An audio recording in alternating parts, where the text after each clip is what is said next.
tell here, first of all, one thing about it, or the main thing different about it, is where the variable is. The variable here is where? It's right here in the exponent.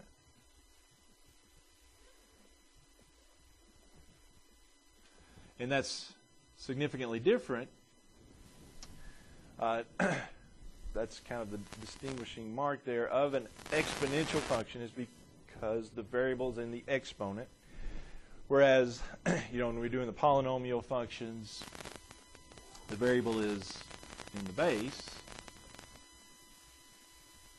Yeah, and then the exponents are just numbers, 2, 1, 3, whatever power it is. But on exponential functions, the variable's in the exponent. Now what that means is a different shape of graph than the polynomial functions, the parabola. It's not a parabola, it's not a cubed graph, or it's a different shape. So that's what we're first of all going to look at here, is what the shape of, and we'll start with 2 to the x and then look at different bases, putting different bases in there and different things. But all right, well, since we don't know or haven't looked at one before, let's just start with a table.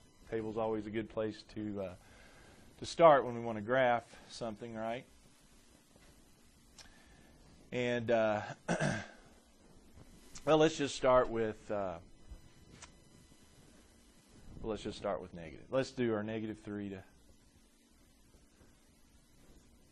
+3, since we don't know much about this one just yet. All right, so if x is -3, then I've got what? I've got 2 to the -3 power, which you could put that in your calculator, but let's talk about a little bit what we know about this type of exponent. When we have a negative exponent, what does that do? What does that do? It flips it. Yeah, it flips it over, doesn't it? So 2 to the -3 means 1 over 2 to the +3. Flip it over and make it a positive exponent. And so what we get there is 1/8. 1 over 8. Or, if you put it in your calculator, it'll probably give you the decimal equivalent of 1/8.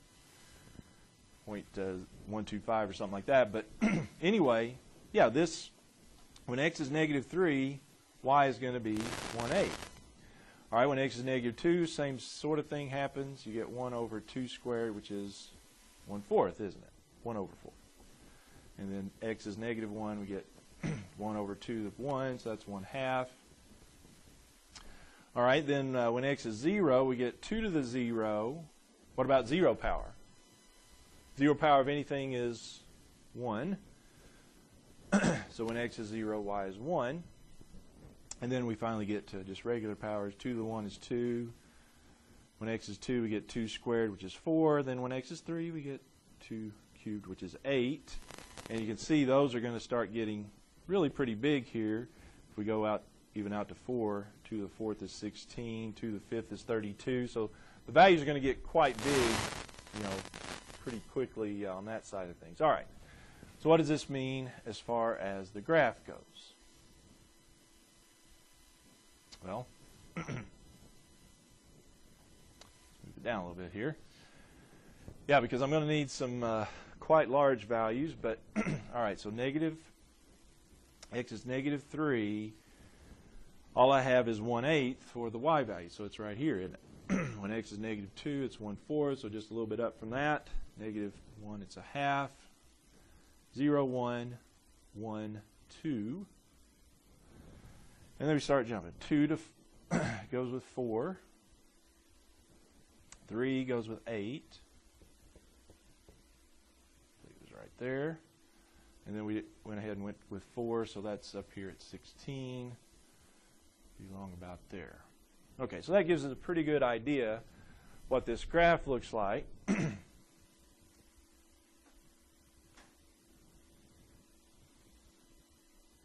And so, yeah, those values are just going to keep going here. Now, to finish off over here, notice, are these values on the left over here, are they ever going to drop below the x-axis? Why not? It's because of this, right? When x is negative whatever, that's just going to flip it over. So you're going to get 1/8, 1/16, 1/32. So yeah, you're never going to drop below the x-axis because that would put you in the negative range, and these values, the y values, are never going to be negative. So what that means is this thing is just going to come out and just kind of level off out here right at the x-axis. All right, let's go ahead and talk about that. What we had that back when we talked about the rational function, this leveling off. So it levels off on the left end. What did we call that back when we had a rational function? Called it a horizontal asymptote, didn't we? Yeah, the exponential functions like this are going to have horizontal asymptotes. And in this case, it's y = 0. Now, it's different than the rational functions because what happens on the right end? Do we have a horizontal asymptote on the right end? No. On the right end, we've got going to infinity. So it's a little bit different than the rational functions because the rational functions leveled off on both ends. The exponential functions level off only on one end. And in this case, so y = 0 is a horizontal asymptote, but only on the left end.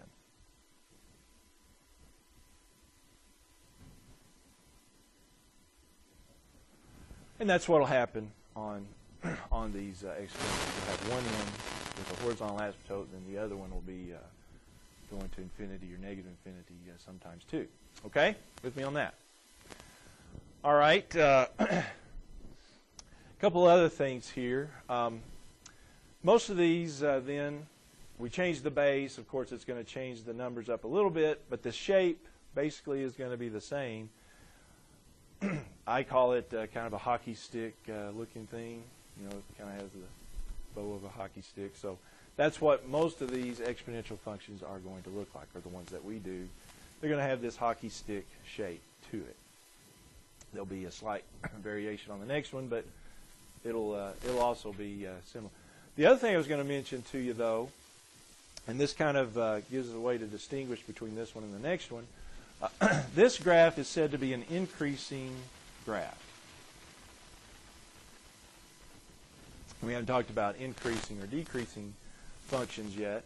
This is an increasing function because as you go from left to right on this graph, you'll see what happens. It's kind of hard to tell over here, but definitely as I go over here, you can tell. Isn't that graph headed upwards, left to right? That's what that means. The function values are increasing left to right, so this is called an increasing function for this particular base 2 to the x. Okay, so this is an increasing, the increasing hockey stick. All right. Any question further on that? So horizontal asymptote, increasing hockey stick. All right, so that's the basic parts of this. Okay. All right, well, let's change this around just a little bit.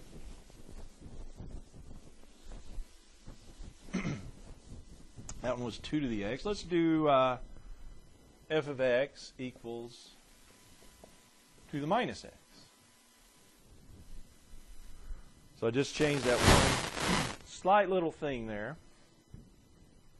Let's see what happens. Well, going with our table again, let's cut it down to -2 to +2, since we know a little bit about this shape now.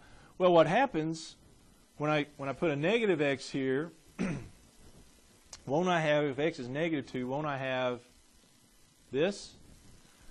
It'll be 2 to the minus -2, which is really 2 to the +2, isn't it? Which is 4. Yeah, those, I've got the old double negative there. So that makes the y value be 4. When x is -1, same sort of thing happens. You've got a double negative for the exponent, so that's really just a positive. That's going to be +2. Now what about that? 2 to the -0, well, -0 is just 0. 2 to the 0, so that is still positive 1. When we get to x is 1, well, it'll be 2 to the negative 1. What is that going to be? Well, that's the one we got to flip over. So that's going to be a half. When x is negative 2, that's 1 over 2 to the positive 2, so that's 1/4. So the flipping ones happen on the other side, if you will. Okay. So what does that mean for our graph over here?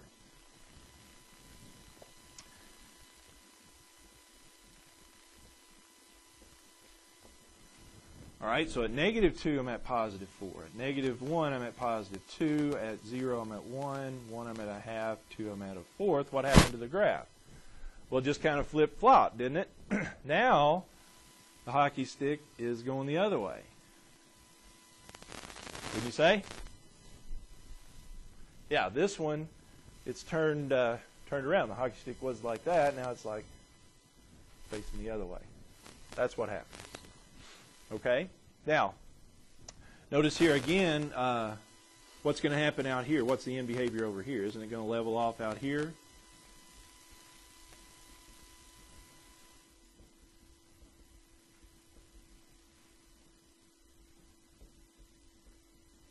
Yeah, it's going to level off on the right side on this case at y equals 0, because then on the left side, that's where it's headed up towards infinity.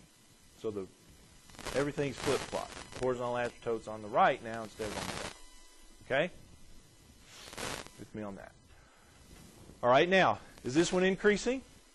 No, because as you go left to right, the graph is headed downward. Basically what it means is as you go left to right, the function values are going down, decreasing. So this is a decreasing function. And that's another way we can distinguish between the two we've talked about here. All right? So same basic shape, just flipped over. Going down instead of increasing. All right? All right, now, what was the difference between the two? This was 2 to the minus x. Bring back the other one here. So this is f of x equals 2 to the minus x. The other one was f of x equals 2 to the x.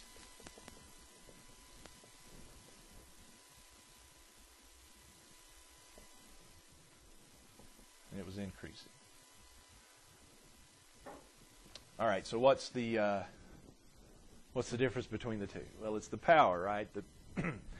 Here it's just x power. Here it's minus x. So this minus here changes it around. That's what flip-flops it around. If it's a minus x, you've got a minus powered variable up there in the exponent. Yeah, you're going to have the decreasing variety. If it's just x, a positive powered variable there, it's the increase. And the good news is it works the same way no matter what the base, well, if your base is bigger than 1, I should say, I guess. But yeah, if this base is 2 or 3 or 4 or 5 or 1.5, something, as long as it's bigger than 1, this is the way it's going to work. And so this is kind of the way we generalize it here.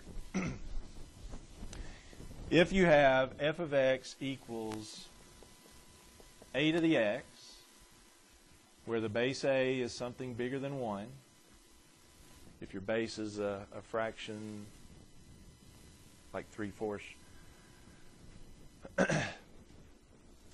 change it around a little bit, but most of our bases will be bigger than 1. So as long as this number is something bigger than 1, then you have the increasing variety exponential function, hockey stick.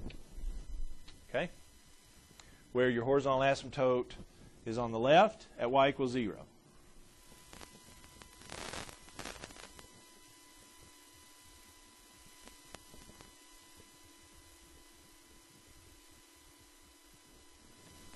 Okay, so if f of x equals a to the minus x, guess what happens there? Well, then it turns around, flip-flops over, and you have this shape here.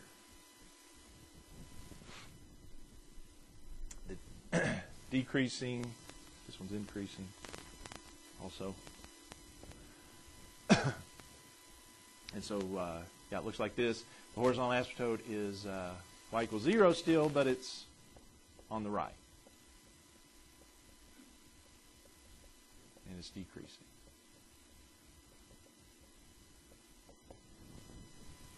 Okay.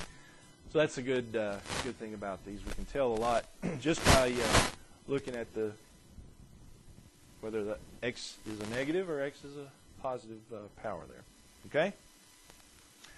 All right, now, also, there's some good news as well, because we're going to shift these around.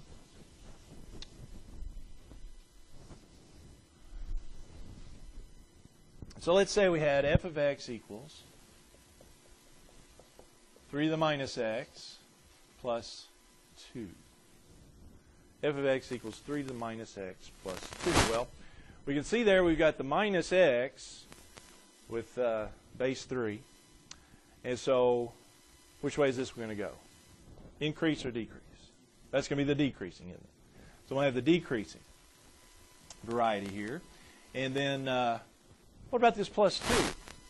Well, this goes back to something we talked about way back a couple of chapters ago. What happens when we add and subtract numbers? Well, depends on whether it's on the inside or the outside, right? Is the plus 2 on the inside or the outside? Well, it's definitely outside, isn't it? We've got an outside plus 2. What does an outside number do? Well, it shifts it up or down.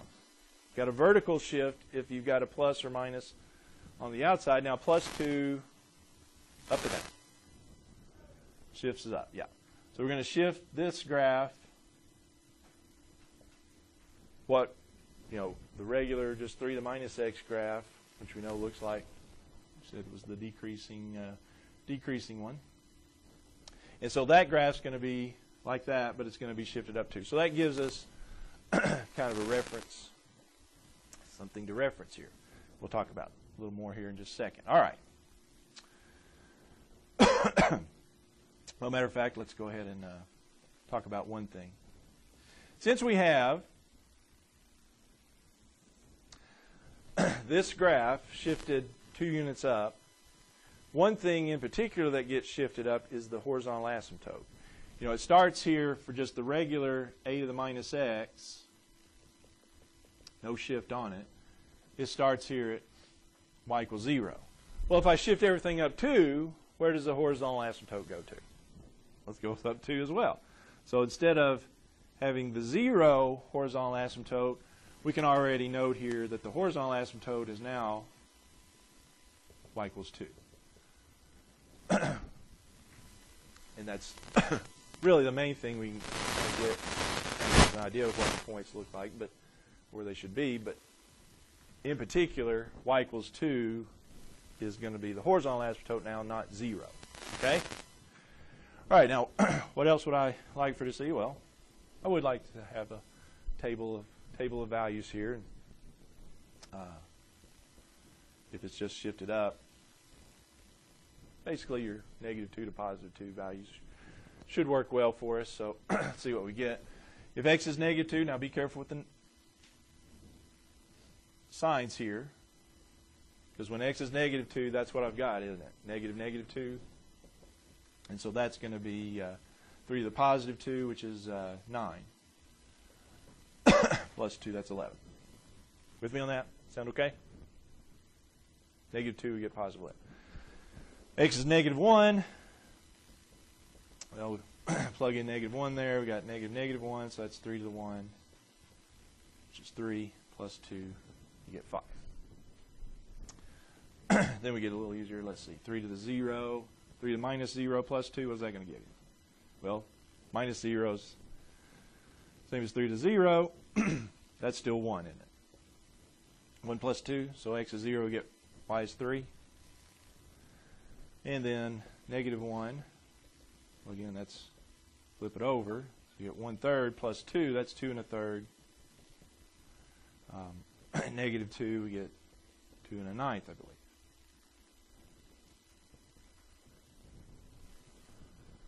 Okay, so at -2, I got 11.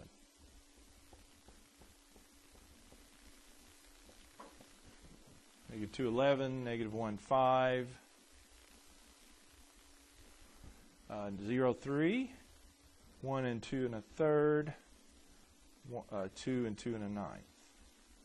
Yeah, so that's kind of what we got. Decreasing, but it's shifted up 2 now, so the horizontal asymptote's at 2, not at 0. Okay?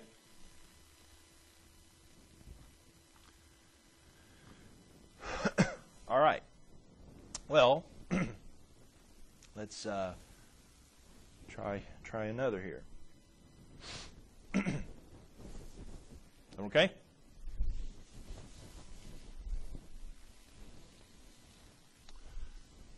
Everybody got that one. I erased that one pretty quick. All right. Let's try this one. F of x equals 4 to the x plus 3 power.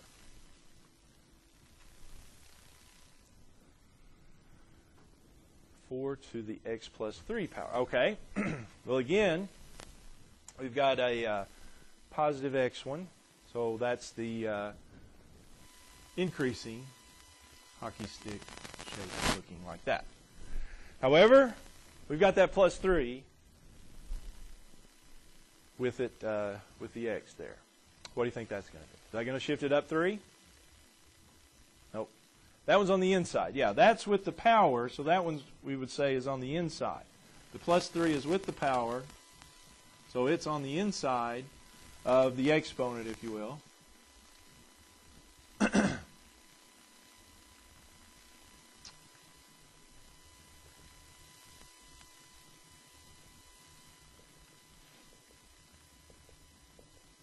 It's inside the operation. The exponent is in the operation here, okay? So it's inside. What does an inside plus or minus do? Which way? That's horizontal, right? Inside moves it right or left. Now, the plus may go opposite of what you might think. Yeah, plus makes it go to the left. So since plus 3 is on the inside, this plus 3 is going to shift it. So the shift is plus 3, so that's 3 to the left. Remember, the minus goes to the right on the inside, plus goes to the left. So the shift is 3 to the left. Okay, now think about it here. What's that going to do to my horizontal asymptote? If I take, a while ago the asymptote was shifted up 2 as well. But if I shift the horizontal asymptote with a 0, and I shift it 3 to the left, it stays at 0, doesn't it? So a left shift or a right shift is not going to change your horizontal asymptote. The horizontal asymptote is still going to be y equals 0. Because we're just shifting everything 3 to the left, so the horizontal. Now what the 3 to the left can tell you is maybe shift my x values to the left a little bit. Instead of negative 2, negative 1, 0, 1, and 2, shift those 3 to the left, which that would, minus 2, so let's go to minus 5, minus 4, minus 3, minus 2, and minus 1. You see what I'm saying? Shift those over 3 units to the left, so that can help you with your table of values. If you're going right or left, shift those over. Those will be more appropriate values. I mean, you don't have to do that, but it'll help you, I think, in the long run if you do that. So yeah, right or left, shift those over. All right, so if x is negative 5, we'll have 4. It'll be 4 negative 5 plus 3 power, so that'd be 4 to the negative 2, which is 1 over 4 squared, which is 1/16. So at 5, I'm at 1/16. Negative 4 would be 4 to the negative 1, which is 1/4. At negative 3, will be negative 3 plus 3 power, so it'll be 4 to the 0, wouldn't it, which is 1. Negative 2, well, I'm going to get to positive 1, so that's 4. 4 to the minus 1 plus 3, that's 4 squared, so that's 16. Yeah, so those are good, nice values.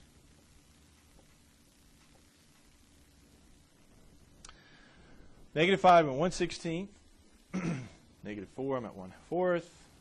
-3, I'm at 1. -2, I'm at 4.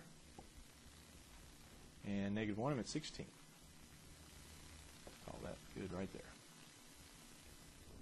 Yep, so there's our shape, isn't it? Still up there, and then it's leveling off out here, just like we said. Okay? Now, one thing I haven't mentioned, but I may have it on the homework here. What if it wants us to find the Y-intercept? Same old, isn't it? To find the Y-intercept, what do? Set x to be 0. That's always going to be the same thing for the Y-intercept. Just set x to be 0. We haven't done that yet, so that's why it kind of made me think. What if it wants you to get the Y-intercept? Well, you just plug in x to be 0.